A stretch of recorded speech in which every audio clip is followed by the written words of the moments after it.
Hello everyone and welcome back once again to the channel.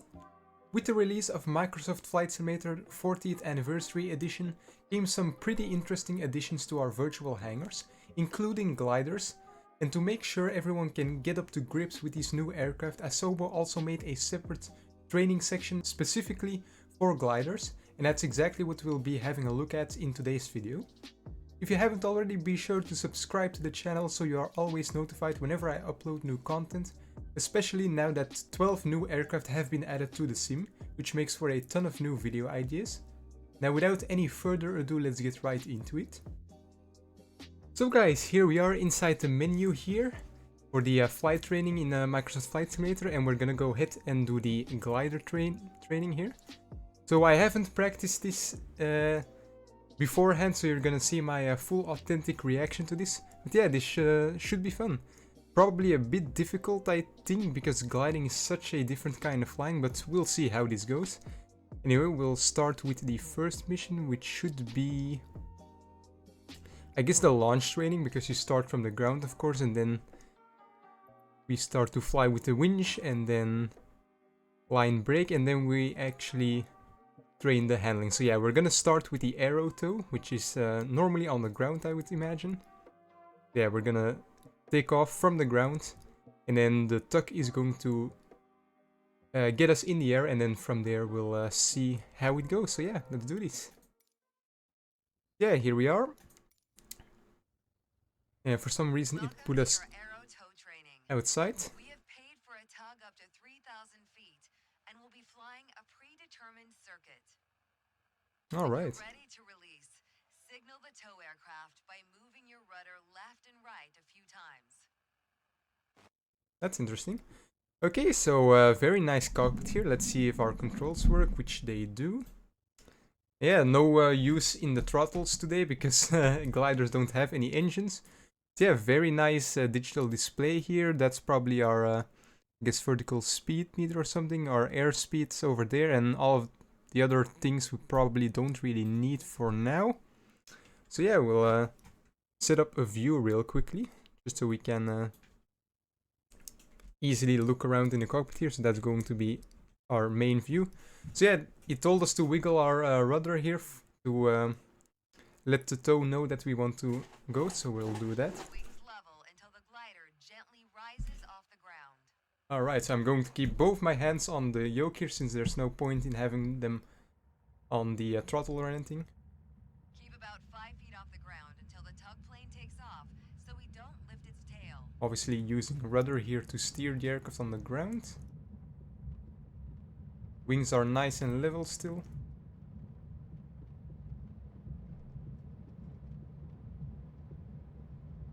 And we can probably start taking off just a little bit. Directly behind the tow aircraft at all times. Okay. Both horizontally and vertically.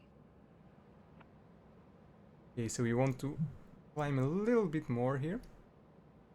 That's good, stay here. Okay, and we are airborne, so we want to stay directly behind the aircraft like our instructor told us. So we're going a bit to the left here, not too high. In the meantime, I'm going to try to trim out our aircraft as good as possible. I do think gliders come with trim though. Doing pretty well so far, trying my best to stay behind the Cessna at all times. Directly behind the tug as it turns. Okay, so he's making a turn and do want to stay behind him, so we're gonna lead the turn a bit and then try our best here to stay behind him. Quite challenging, I must say.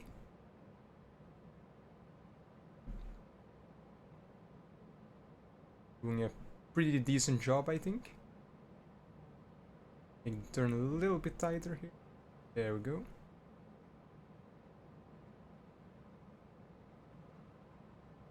And level out again.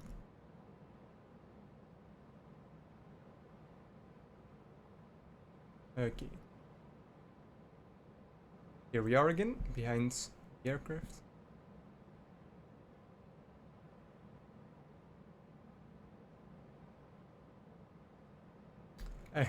I do find that I always have the tendency to put my right hand on the throttle here, but in a glider obviously that's no use. That's something definitely you get used to when you do this type of flying, but yeah. I'm obviously used to flying motorized aircrafts as opposed to this. Yeah, I do feel like they did a very good job with the handling of this aircraft, because it really feels like you're flying something, if that makes any sense. And the modeling of this aircraft also looks very nice from the inside and the outside as well. The little wire here that we have in... Oh, back spike there. The little wire that we have on our windshield here, that's very nice to see. It looks very realistic. And that's obviously to know where the wind is coming from, of course. Yeah, it's very nice that they added that. Upon release, gently turn to the right as the tow aircraft turns left. All right. Release the cable. And how do we do that?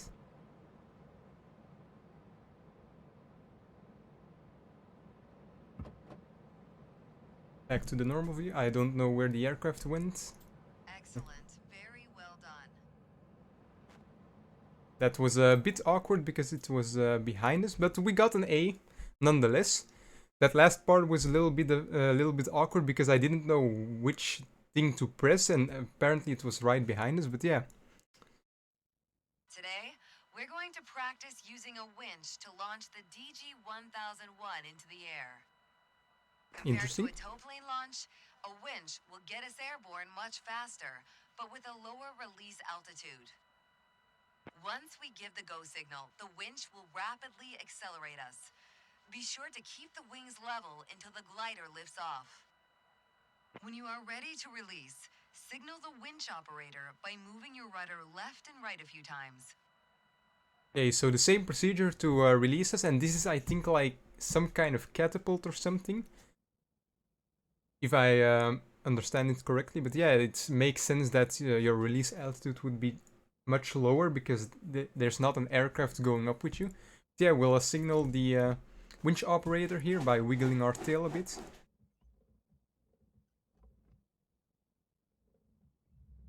There we go. We are on the move here. Rotate.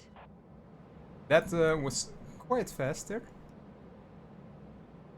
And I guess you're just... Abort launch. Oh.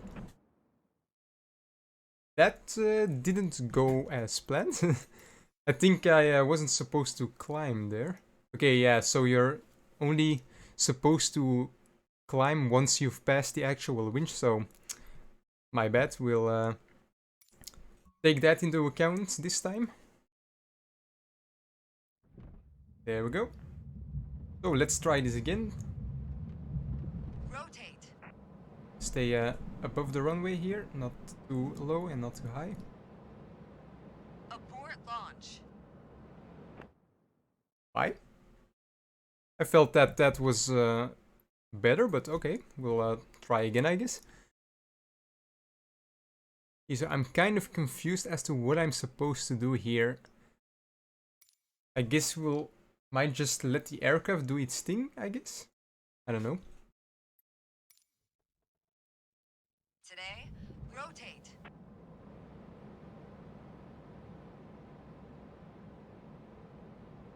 Abort launch. I don't know what to do here, guys. What? I don't know, guys. We'll... If this doesn't work, then I guess we'll just go to the next mission and skip this one. Because I don't really want to sit and listen to this explanation time and time again. Shouldn't there be a way to skip this or something? Okay, so last attempt here. If this doesn't work, then we'll just move on. Rotate.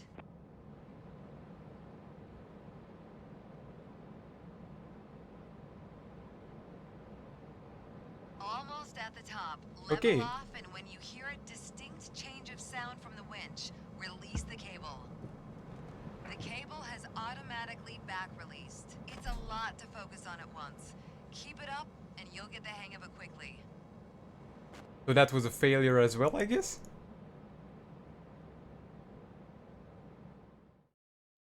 I mean, I don't really get a lot of time to release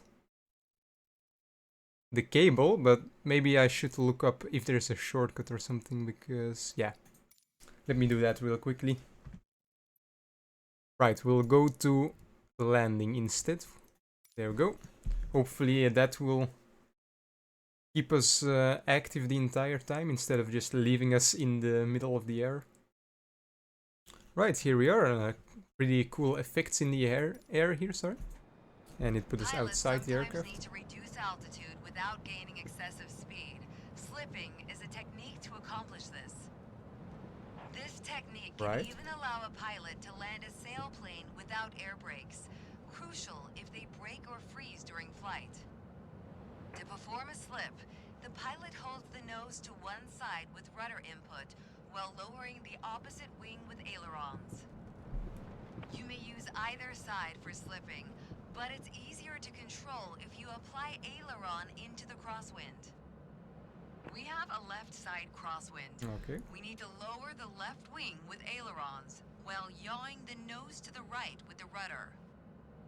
I will advise when to start the slip maneuver during your final approach. For now, fly closer to the runway. Will do.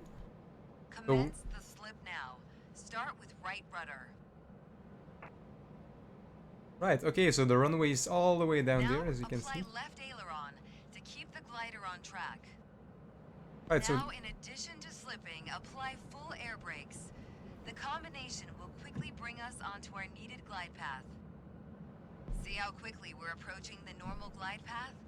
Let's leave the slip now.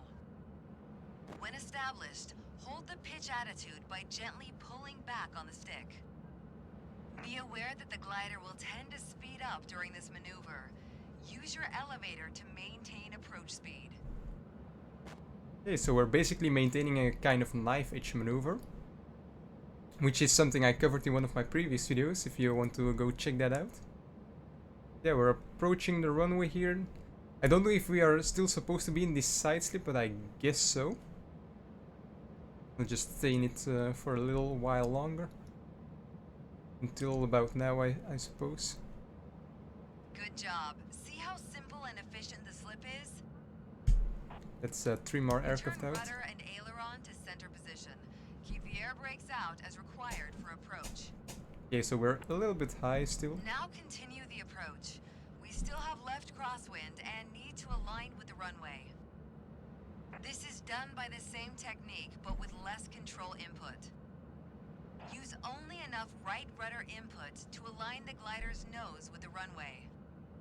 Apply the necessary amount of left aileron input to keep the sailplane's path aligned with the runway. For track correction, use your aileron only. Keep the nose aligned with the runway with your rudder. Now it's your task to carry out the crosswind landing in this way. We already did, but okay. I feel like we were a bit too quick on that one. Slipping approaches take time to master, but are a great way to nail your landings. I mean, I feel like we did a pretty good job. Very precise on the controls. Carry on. There we go, we got an A and a score of 9,400 on our first try.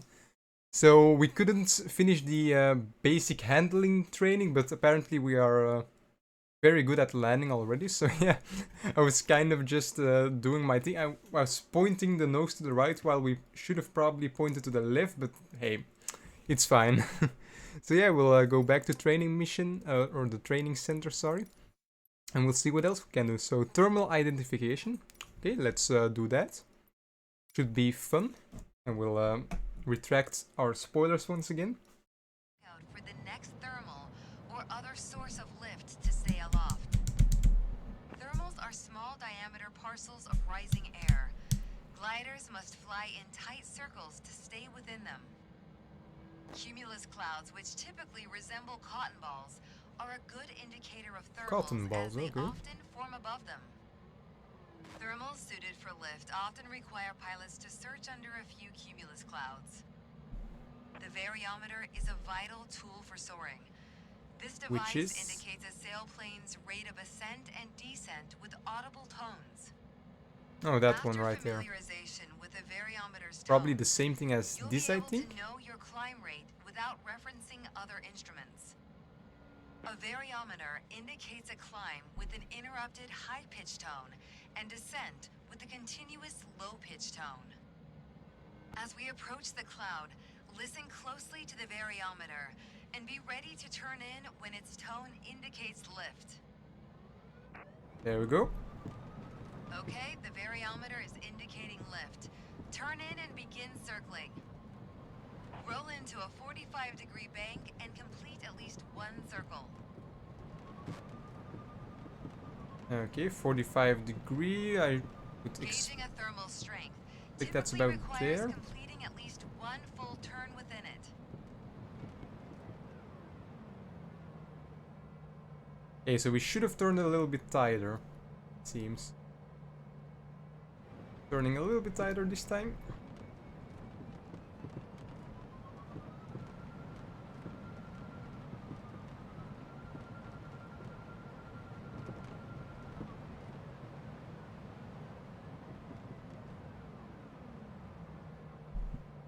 Let's search for a thermal under a neighboring cloud.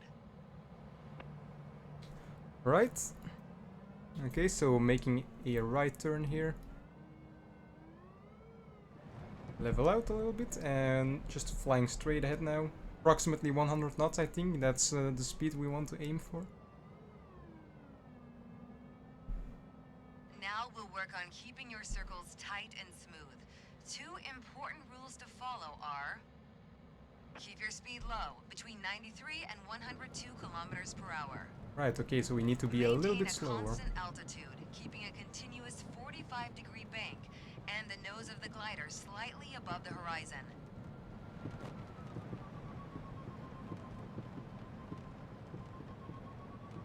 Okay, so Continue circling, maintaining a 45-degree bank angle and an airspeed between 93 and 102 kilometers per hour.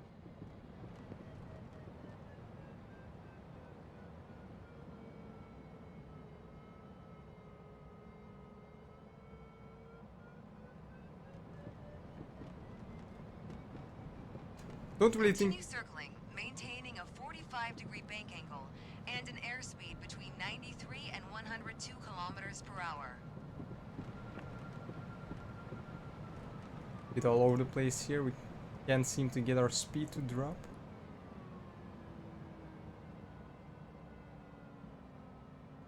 Soaring through the heights without an engine is an exhilarating experience of pure aviation freedom. You are proficient enough to practice these skills solo. Go ahead and continue perfecting these maneuvers in a single-seater. Alright. Continue circling, maintaining a 45-degree bank angle and an airspeed between 93 and 102 kilometers per hour. Well done. Your skills are improving. Doubt it. So we got a B this time, so yeah, we did go outside the thermals, I think, a couple of times, so it's better than a C, of course, but there's definitely room for improvement on this one. So rich soaring, let's see how that goes. So here we go, last mission of our training session here. This will be your introduction to ridge lift soaring. We just launched from Reedsville Airfield and are heading toward Jack's Mountain Ridge. Trim the aircraft At out a little prevailing bit. winds, the ridge will generate good lift. The ridge extends over many miles, but we'll only use a short portion for introduction. Let's fly directly to the ridge and follow it in a southwesterly direction. We have a tailwind on our route to the ridge, so we'll get there quickly. As soon as you recognize ascending air during our approach to the ridge, begin a right turn.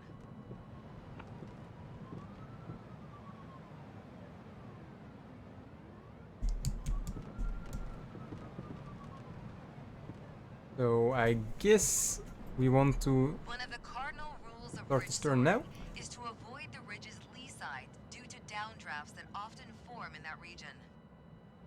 Try to maintain as high a rate of speed as possible while flying close to terrain, as it affords the most escape options. Increase the speed until the vertical speed becomes 0, but stay below the yellow arc. Steer the aircraft far enough into the crosswind to avoid drift toward the lee side. We'll turn back in approximately 5 minutes when we're abeam of Belleville. Meanwhile, watch the vertical speed. If it indicates a constant descent, we should try flying closer or farther from the ridge. Closer or farther, Watch but they for other don't traffic. specify which Currently, side. That's we need funny. to give way because the ridge is to our left-hand side.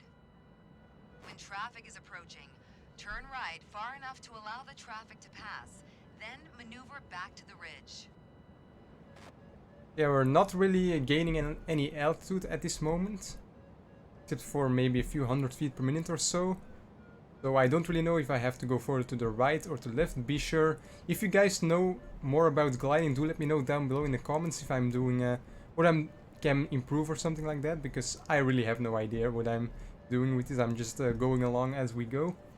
But yeah, this is actually the second time I'm doing this mission. I had to cut the previous session short because I had to pick somebody up from somewhere. So yeah, I had to leave the house for a few minutes there. And now I'm back, so yeah, I'm doing this mission all over again. And what I found during the previous session is that if I maintain approximately above this yellow section here, that's where all of the lift seems to be. But I'm not really sure, because when you actually fly right above the mountain, it seems that the lift kind of disappears. But I have actually no idea what I'm doing, so I'm just trying to maintain in this yellow area. Trying at least not to descend all that much, so hopefully we'll make it to the turn back point there, which seems quite far away, but hopefully he said about 5 minutes, the instructor, so hopefully we'll make it there pretty soon. And I'm going to go a bit further to the right here, point our nose into the crosswind. Also, don't really feel like we're... Okay, so we are moving forward a little bit, but very slow at this point. We are abeam Belleville. Let's turn back. Remember to turn away from the ridge. Right, okay, so we picked the right direction to turn, that's good.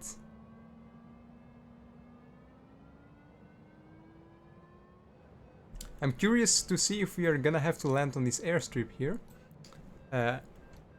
Somehow I hope we do, because landing this aircraft is quite fun. And also, in my opinion, one of the more easy things to do, because like this type of flying, searching for the right places to fly and all of that, it's quite difficult at times, I find, for some reason. Yeah. Now we're just cruising along nicely. I forgot to trim my aircraft, maybe that's a good thing to do as well. We are in a steady climb now. Climb a little bit faster than we did previously. Let's go to an outside view for just a minute, because it seems like we have a bit of time on our hands now. There's our little pilot there with his head sticking through the glass. That's quite funny. Seems like some things still have a bit of work in the sim.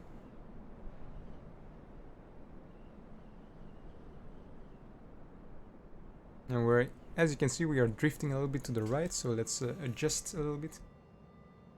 And there's our end of course point, so we're getting closer.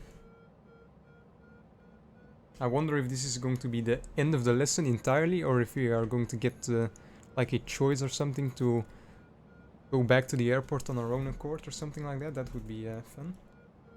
Yeah, we'll adjust a little bit to the left to overfly the point here. Let's return to the airport. It's off your left wing. Great flying. You can definitely explore ridge soaring on your own now. We can also go up for another round if you aren't comfortable yet on your own. Another round of training should bring improvement. Okay, that was it, and damn, we didn't really get a good score. That's quite disappointing. Only a C. Oh. So we were supposed to be at a much higher speed, it seems, so we got 0 out of 4,000 points there. And yeah, we got that 2 times, so we were supposed to be at a much higher speed. My bad. So we did do a better job at flying the actual ridge, but yeah. So that was the last mission here of our training session. We did only complete 50% of the missions, but yeah, the winch I'm not really going to try because it's a bit too challenging and not really that fun in my opinion. I mean, just a catapult at the end of the day. And yeah, this mission for some reason didn't want to work for us, so I'm going to do this some other time maybe. But yeah, that's going to be it for this video. So if you liked it, be sure to hit that like button below, and if you haven't already, subscribe to the channel as well, obviously. We recently hit 1000 subscribers and we are actually well on our way to our next goal of 1500 subscribers, so it would be greatly appreciated if you could help me get there. So yeah, if you want to see some other content from me, I imagine I will, post credits me, will put some extra videos on the screen somewhere around here about now. Yeah, I know I've been kind of below the radar recently, that's because of school and all that, but now that we got 12 new aircrafts, including an A310, I will definitely be making a lot more videos in the upcoming weeks and months. So that's definitely something to stay tuned for, sorry. So yeah, be sure to hit that bell icon as well. For now, I'll see you guys in the next one.